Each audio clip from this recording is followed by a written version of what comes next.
बुरे काम का फल। एक गांव की सीख देने वाली कहानी। गंगा किनारे बसे एक छोटे से गांव भैरवपुर में लोग शांत और सादा जीवन जीते थे। गांव के चारों ओर हरे भरे खेत फैले थे और सुबह सुबह पक्षियों की चहचहाहट सुनाई देती थी। यहाँ हर कोई मेहनत करता, चाहे किसान हो या चरवाहा। पर उन्हीं में एक था, मधुकर, जो मेहनत से भागता था। उसे दूसरों की चीजें हड़पने में मजा आता था। मधुकर के पिता एक ईमानदार किसान थे, पर बेटा बिल्कुल उल्टा निकला। वह रात को चोरी छिपे दूसरों के खेतों से सब्जियां तोड़ लाता।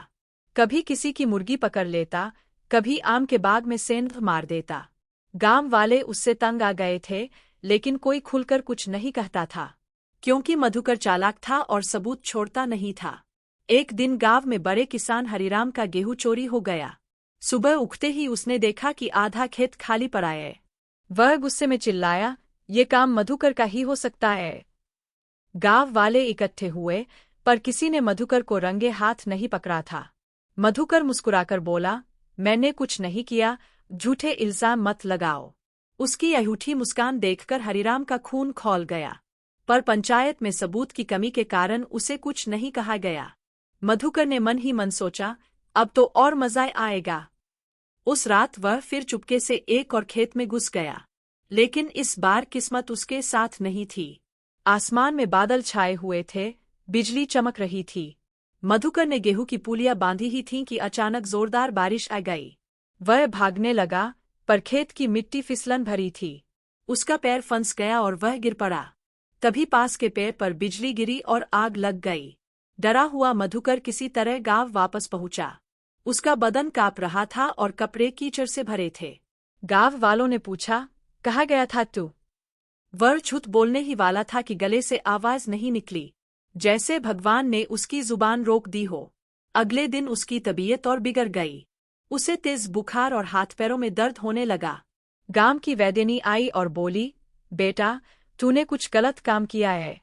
मधुकर ने मुंह फेर लिया, पर मन में डर बैठ गया। वह सोचने लगा, क्या सच में बुरे कर्म का यही फल है? उसकी माँ उसके सिरहाने बैठकर रोने लगी। बेटा, अब तो सच बोल दे, भगवान सब देखता है। मधुकर के आंसू बह निकले, पर उसने अभी भी कुछ नहीं कहा। उधर गांव में चोरी की चर्चाएं फिर शुरू हो गई थी। सबको अब यकीन था कि चोर वही है।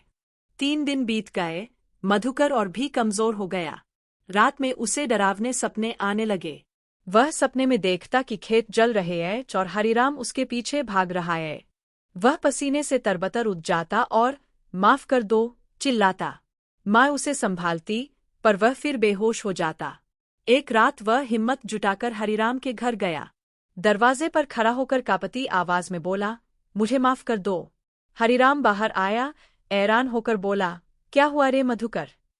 मधुकर रोते हुए बोला, मैंने ही तेरे खेत का गेहूं चुराया था, और उस दिन बिजली गिरी।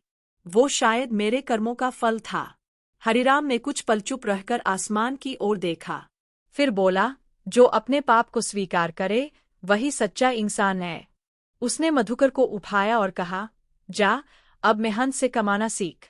मधुकर ने सिर झुका लिया, दिल में भारी पछतावा था। गांव वालों ने भी उसे माफ कर दिया। मधुकर अब खेतों में दूसरों के साथ काम करने लगा। सुबह सूरज उगते ही वह हल पकड़ लेता और शाम तक पसीना बहाता। शुरुआत में लोग उसे ताने देते, पर वह चुप रहता। धीरे धीरे सबका भरोसा लौट आया।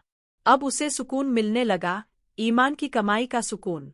एक दिन वही हरिराम बीमार पड़ गया। मधुकर ने अपने हाथों से उसका इलाज करवाया। गांव में लोग बोले, देखो, जो पहले चोर था अब सेवक बन गया। हरिराम ने मुस्कुराकर कहा, कभी देर नहीं होती सुधारने में। यह सुनकर सबकी आंखें भर आईं। गांव की पंचायत ने मधुकर की ईमानदारी की सराहना की। अब लोग उसे सुधरा हुआ बेटा कहकर पुकारते। उसकी माँ को गर्व हुआ कि उसका बेटा अब सही राह पर है। मधुकर ने गांव के मंदिर में दान दिया और प्रण किया, अब कभी किसी का हक नहीं छीनूंगा। वक्त बीतता गया, मधुकर का जीवन संवरने लगा। उसने मेहनत से पैसे बचाए और अपनी छोटी दुकान खोली। अब बच्चे भी उससे डरने की बजाय स्नेह करने लगे। हरिराम रोज उसकी दुकान से सामान खरीदता। दोनों के बीच नई दोस्ती पनप गई थी। एक दिन गांव में भारी तूफान आया। कई झोंपड़ियां गिर गईं, पेड़ उखड़ गए। मधुकर ने बिना सोचे समझे सबकी मदद की। वह बच्चों को सुरक्षित जगह पहुंचाता और बुजुर्गों को संभालता। गांव वालों ने कहा, भगवान ने इसे सच्चा इंसान बना दिया। अब लोग उसे सम्मान से मधुकर भाई कहने लगे। जिसे कभी सब चोर कहते थे, अब वही मददगार कहलाया। उसके अच्छे कर्मों से गांव का माहौल बदल गया। बच्चे भी उससे सीख लेते कि मेहनत ही सच्चा धन है। मधुकर मुस्कुराता और कहता, बुरा काम कभी भला फल नहीं देता। एक दिन उसने अपने पुराने चोरी के रास्ते देखे। वो वही खेत थे जहां कभी उसने गेहूं चुराया था।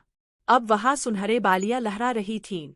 उसने घुटनों पर बैठकर भगवान से प्रार्थना की, मुझे सुधरने का मौका देने के लिए धन्यवाद। गांव के मेले में उसे ईमानदारी पुरस्कार मिला। सभी ने तालियां बजाईं और उसकी मां की आंखों में खुशी के आंसू आ गए। मधुकर ने मन से कहा, मैंने बुरे काम का फल भुगता है। अब समझ गया हूं कि ईमानदारी ही सच्चा सुख देती है। पूरा गांव भावुक हो उठा। इसके बाद गांव के नौजवान उससे सलाह लेने आने लगे। वह उन्हें समझाता, चोरी या झूठ से जो भी मिलता है टिकता नहीं। भगवान सब देखता है, देर से ही सही न्याय जरूर होता है। लोग उसके अनुभव से सीखने लगे। गांव में ईमानदारी की लहर दौड़ गई। मधुकर अब मंदिर के पुजारी की मदद भी करता था। वह रोज दीपक जलाता और भगवान से कहता, मुझे सच्चा बनाए रखना। हर शाम गांव वाले उसके साथ आरती में शामिल होते। उसका जीवन अब शांति और श्रद्धा से भरा था। वह जानता था, यही है अच्छे कर्म का असली फल। एक रात उसने अपनी माँ से कहा, माँ, अगर मैं पहले समय जाता। माँ मुस्कुराई, बेटा, देर से मिली समझ भी अनमोल होती है। उसने कहा, मैं चाहता हूं कि गांव का हर बच्चा ईमानदार बने। माँ बोली, तो उन्हें अपनी कहानी सुनाना। और उसने तय किया कि वह यही करेगा। हर पूर्णिमा की रात वह गांव के बच्चों को बुलाता, उन्हें अपनी कहानी सुनाता, बुरे काम का फल क्या होता है। बच्चे ध्यान से सुनते और कहते, हम कभी चोरी नहीं करेंगे। मधुकर मुस्कुराकर कहता, बस यही मेरी सच्ची जीत है। गांव में अब सच्चाई की मिसाल कायम हो गई थी। सालों बाद जब मधुकर बुआ हुआ तो गांव में उसका सम्मान हुआ। लोग कहते, यह वही है जिसने अपने कर्मों से खुद को बदला। उसने अंतिम बार कहा, याद रखना बच्चों, बुरे काम का फल हमेशा बुरा होता है और अच्छे काम का फल मन की शांति।